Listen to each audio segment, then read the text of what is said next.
Good morning and welcome back to Wandering Belle. I'm Belle and Rue's right here. I'm sure you'll hear her snoring shortly.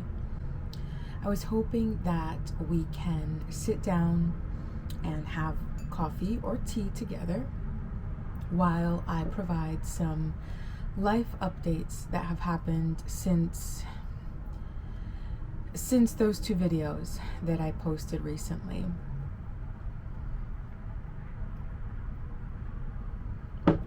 Okay, so I'm going to start with Rue's health. That was the main reason why I wanted to give up this lifestyle. I felt like it was too rushed on my part. And I felt guilty that she had been going through her health issues when it could have been prevented had I built the truck out before living nomadically full time. Her health has gotten much, much better. At Banfield, the vets at 2 or 3 different Banfield locations in Florida, they told me that it was environmental allergies and that it was common in Florida. So I figured it was that.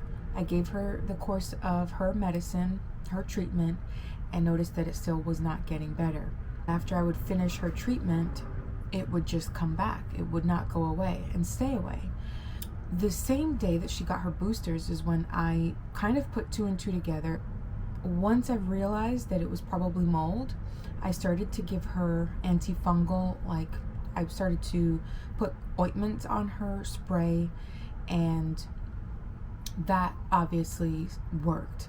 I don't know if you noticed in the last video that I posted, her neck area was really red and it was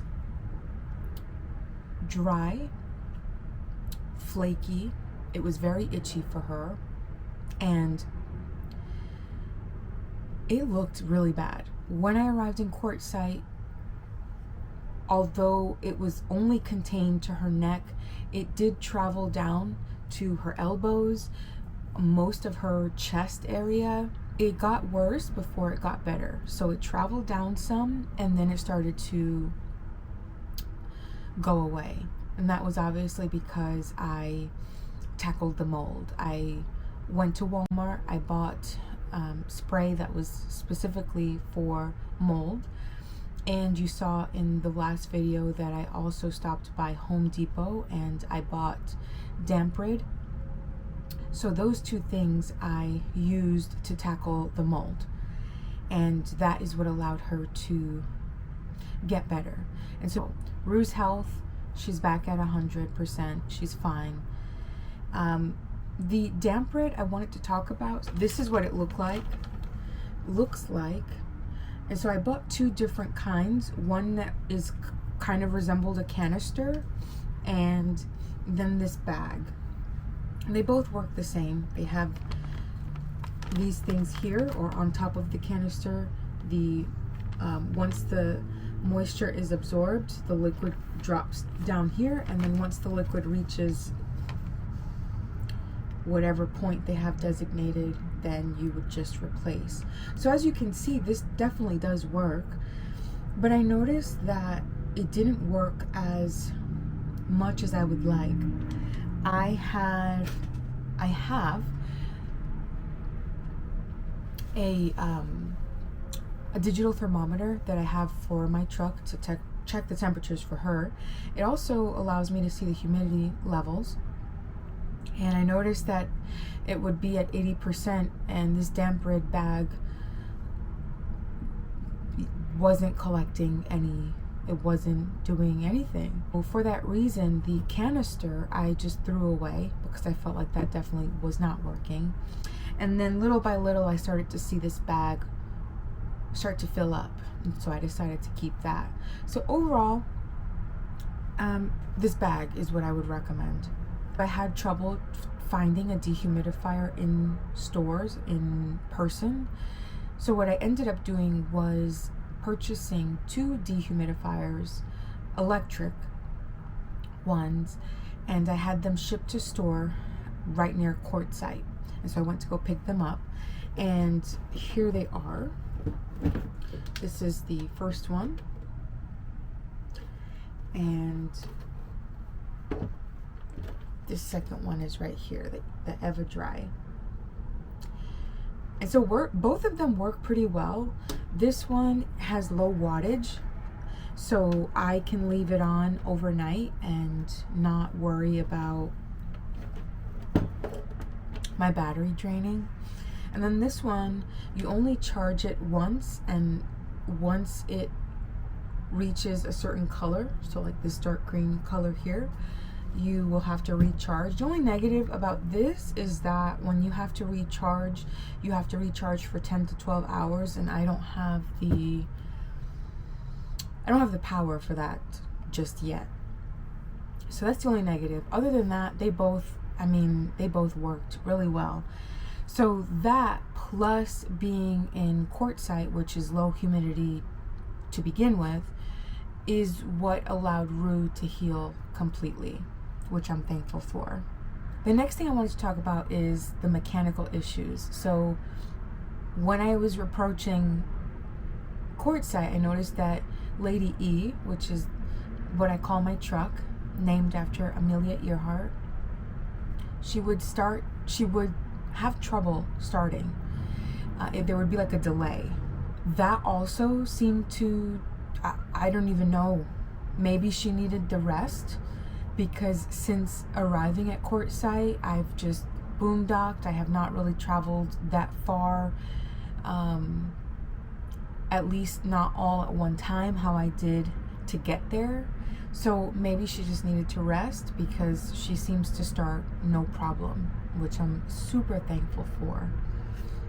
I don't know if you can tell, but in addition to the dehumidifiers, obviously I needed some ventilation, and I was able to do that. So I have this window behind me, and I have one more that you can't see right now, but I will put in some clips so you can see.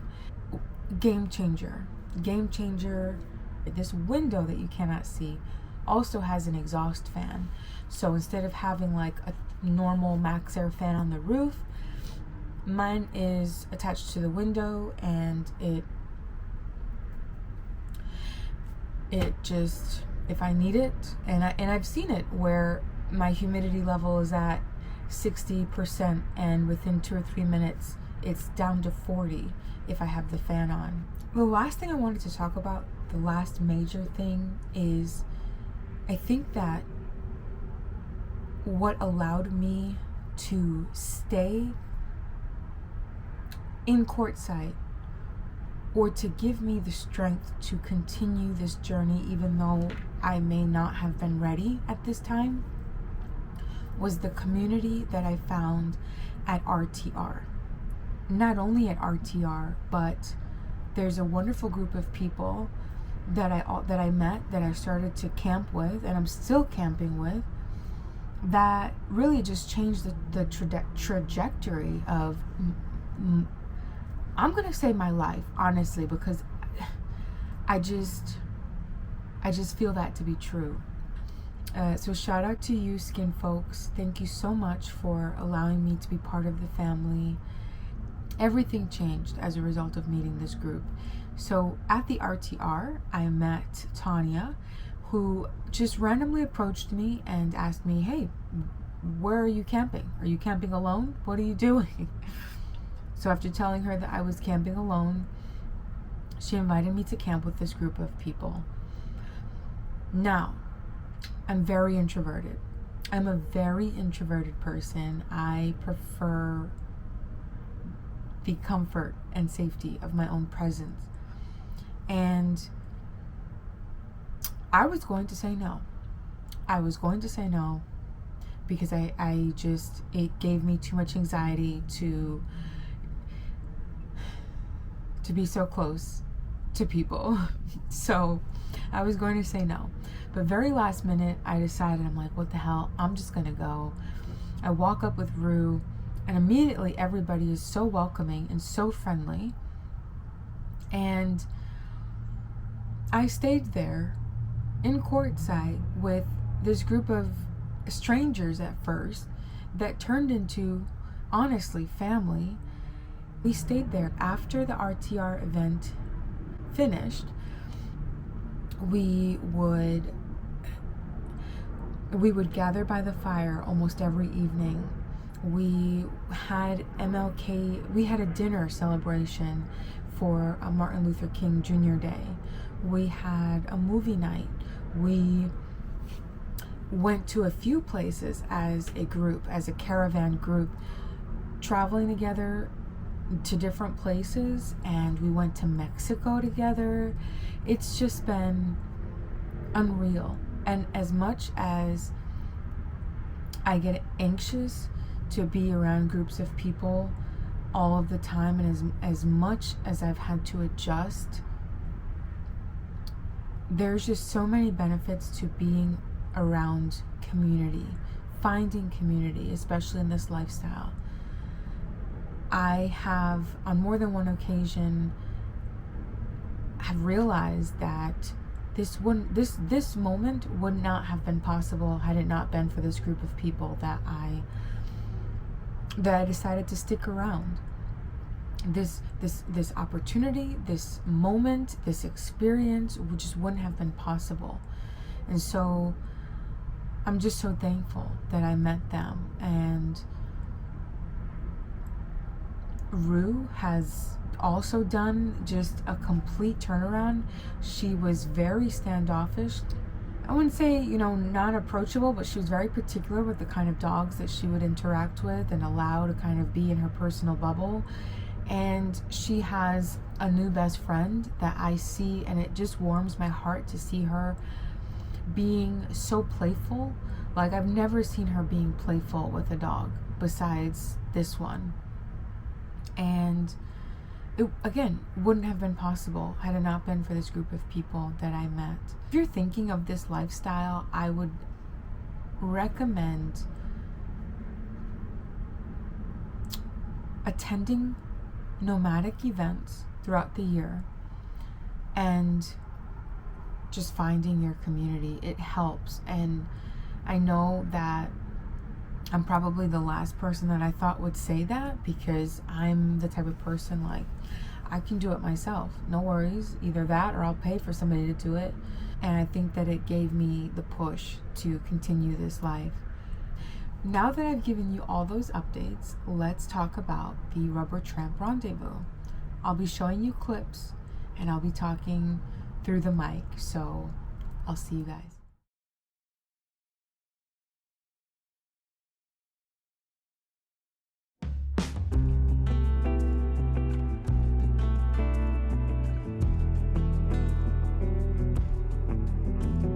Before I hit the road, I thought I understood what it meant to be independent. I had always been on my own, figuring things out, making it work, relying solely on myself. But after attending the RTR, I realized I had found something that I never knew I was missing: community.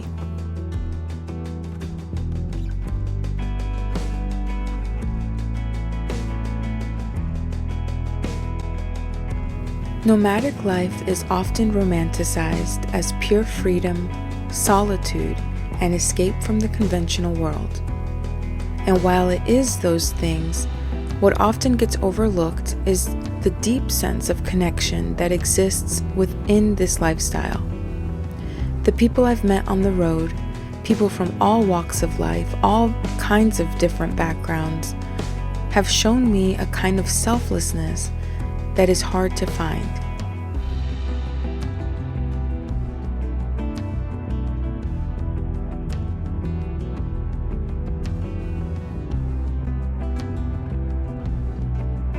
The Rubber Tramp Rendezvous, or RTR, is more than just an event. It's an annual gathering where nomads, travelers, and those curious about this way of life come together to share knowledge, support each other, and build relationships that often last far beyond those days in the desert.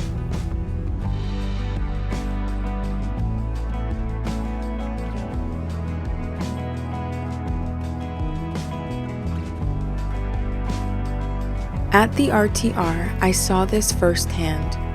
There were workshops on everything from solar power to boondocking etiquette to different ways nomads can earn income while on the road. People shared their experiences, some who had been on the road for decades, others just starting out. And no matter where you were on your journey, there was space for you. There was no judgment, no competition, just a collective desire to help each other live better and freer lives.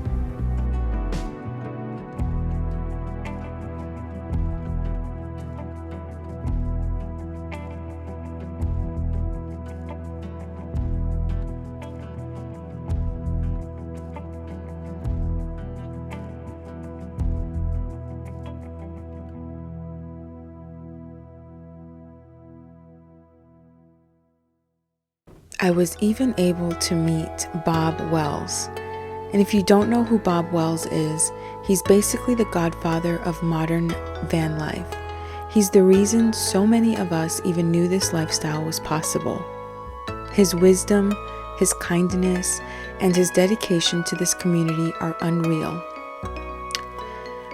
I was able to take some pictures with him, and I'll be very honest, I had a total fangirl moment. Meeting him was like meeting a legend. He made me realize that this lifestyle was possible even in a no-build build.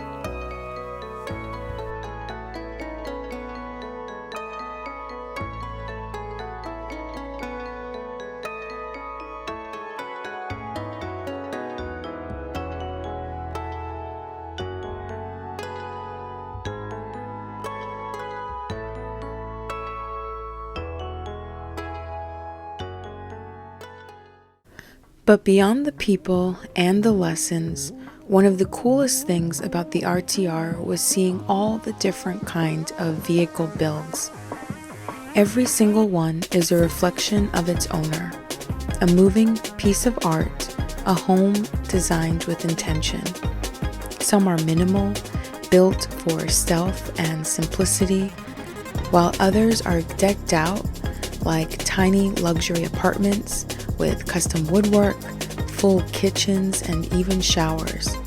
And every single one tells a story.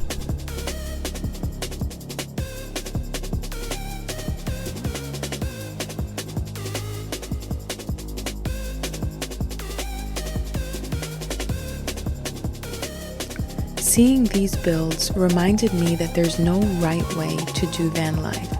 There's only the way that works for you. And at the end of the day, that's what this lifestyle is all about. Freedom. The freedom to live life on your own terms, to create your own version of home, and to surround yourself with people that truly understand what it means to live outside the lines.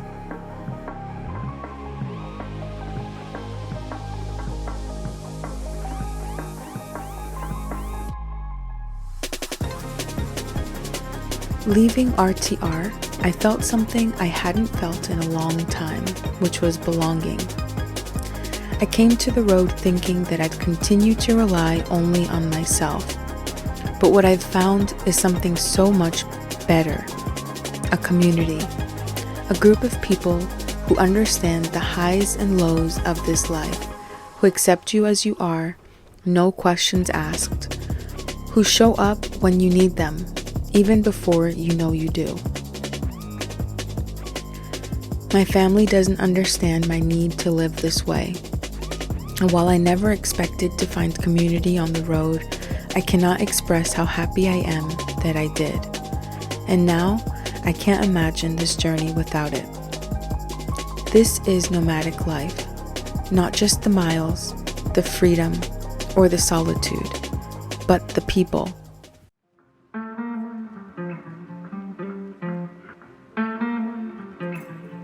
And I never expected that they'd become the best part of it all.